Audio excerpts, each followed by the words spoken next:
All right, guys, today in class we talked about how to translate algebraic equations, and we talked about how it's going to look super similar to what we did in the last unit when we translated algebraic expressions. The only difference is now when we're talking about equations, equations are always going to be set equal to something. So when you're writing or when you're translating your equations, just remember that they're always going to have an equal sign, and it's going to be equal to some quantity on the other side. So how to do this? The first thing that we're going to do is we're going to look for words or clues to which of the four math operations that we're going to use. So we're looking for those words like difference or like sum or product. All of those words we learned in our last unit, those are the same types of words we're looking for. Okay. So then we're going to find the unknown and decide which variable we're going to use for it. After that, we're going to find the constants if we're dealing with addition, subtraction, or division, or we're going to find the coefficients when we're dealing with multiplication, or for a lot of these, we're going to have both constants and coefficients. Now, we talked in class about how anytime that we see the word is, that's where we're going to put our equal sign. Okay, so just remember, anytime you see the word is, that's where we're going to put the equal sign. That's the only new piece for today. Okay, so just a refresher, just a flashback back to our last unit when we were translating expressions. Same words apply when we're talking about math operations. So our four math operations, there's lots of different words that can tell us to use those. Okay, so for example, the word sum, the words plus, gain, increase, more than, all of those words tell us we're going to be growing in size or we're getting bigger, so we know that we're going to be doing addition.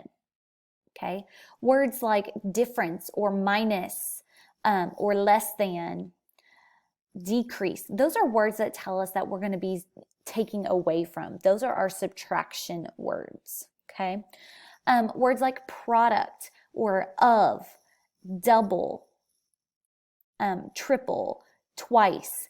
All of those words tell us that we're multiplying. Product is the answer to a multiplication problem, and all of these other words tell us specifically double, multiply by 2, triple, multiply by 3.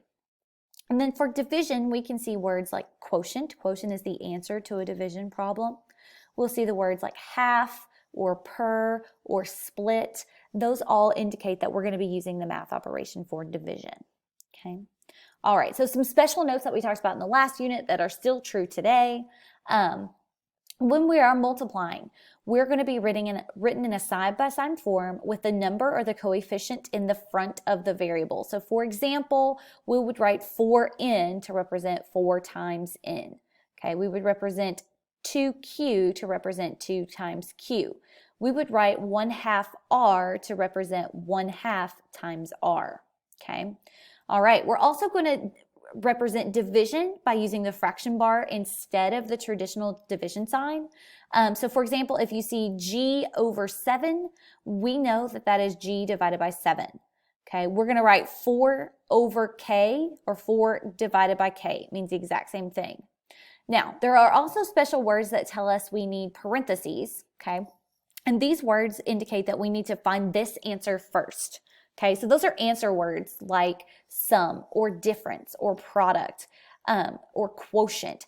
Those are our answer words. It says find this first, and to tell our people that we have to find this first, we have to put parentheses around it. Now, the word quantity is also a word that indicates that we need parentheses.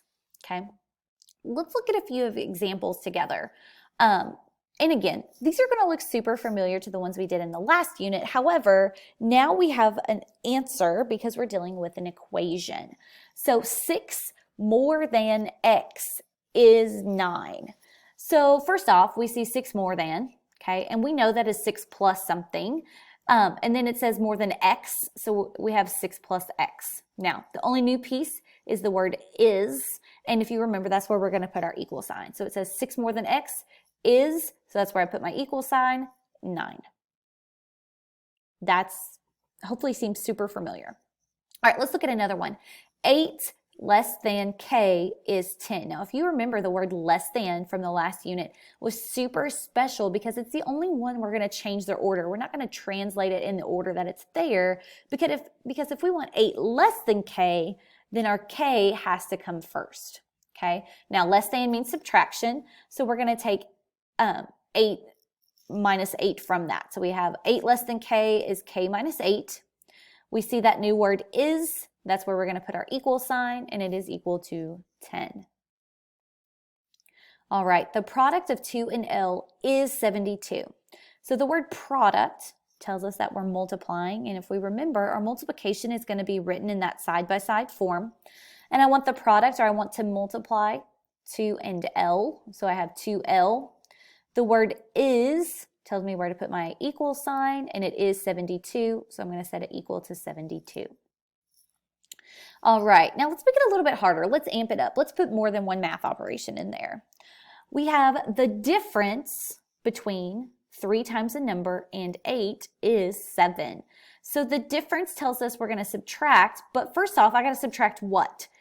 Here it tells me 3 times a number, and I just used, negative 3 times a number, and I just used n as my variable because it said number, and that was the first one that came to mind. So negative 3 times a number. Now difference tells us to subtract, and we're going to subtract the 8, okay? We're going to subtract the 8, and then it says is 7, so we're going to set it equal to 7. Okay, let's try another one. The sum of 6 and a number is divided by 2 is 0. So the sum of 6 and a number is the first thing that we see there. And we know that sum is one of those answer words that is going to require parentheses. So the sum tells us to add, and I want that in parentheses because I want to find that answer first, and then we're going to divide it by 2. So the sum of 6 and n divided by 2, and then it says is 0. So it's equal 0. All right, guys, that's the skills you're going to use for today. Just remember those operation words, and you're going to do just fine.